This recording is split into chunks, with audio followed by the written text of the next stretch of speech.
दिनांक 26 मे 2026 रोजी साजरी होणाऱ्या बकरी ईदच्या पार्श्वभूमीवर अमरावती जिल्ह्यात कोणत्याही प्रकारे गायींची कत्तल होऊ नये यासाठी प्रशासनाने कठोर उपाययोजना कराव्यात अशी मागणी विश्व हिंदू परिषद व बजरंग दलाच्या पदाधिकाऱ्यांनी केली आहे।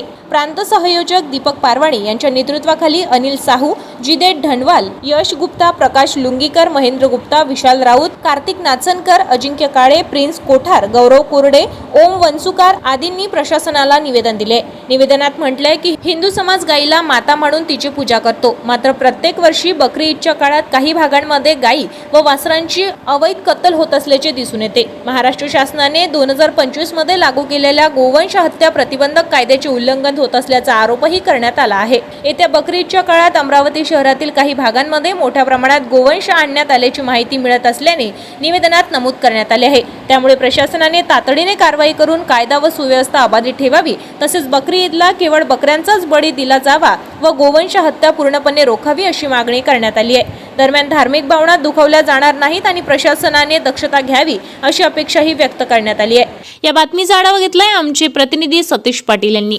जिला अध्यक्ष विश्व हिंदू परिषद अमरावती आने वाली 26 तारीख को बकर ईद के निमित्त अवैध गौ तस्करी के निमित्त हम जिलाधिकारी साहब को निवेदन देने आए हैं और पुलिस आयुक्त साहब को भी निवेदन देने आए और आरटीओ परिवहन अधिकारी को भी निवेदन देने आए, क्योंकि जो अवैध तरीके से गौ तस्करी हो रही है और गौ माता को बचाना चाहिए, हमारा ये मेन उद्देश्य है।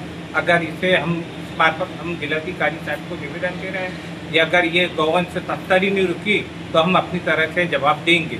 यही हमारा जिलाधिकारी साहब को निवेदन है। हमारी मांग है कि गौ तस्करी का पूरी तरह प्रतिबंध होना चाहिए। जय श्री राम। बजरंग दल महानगर संयोजक अमरावती आने वाली 26 तारीख को बकरी ईद के नाम पर होने वाली अमरावती शहर में व महाराष्ट्र में गौ तस्करी व गौ हत्या पर प्रतिबंधक लगाने हेतु आज हम जिलाधिकारी कार्यालय साहब को निवेदन के माध्यम से कि जो भी आरोपी गौ तस्करी करता है उसके ऊपर कड़ी से कड़ी कार्रवाई हो और कड़ी से कड़ी सजा हो।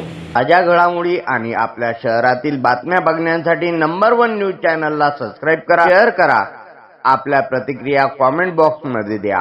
आपल्या बातम्या नंबर 1 न्यूज चॅनलवर बघण्यासाठी 99 21 58 96 63 या व्हॉट्सअपवर मेसेज करा।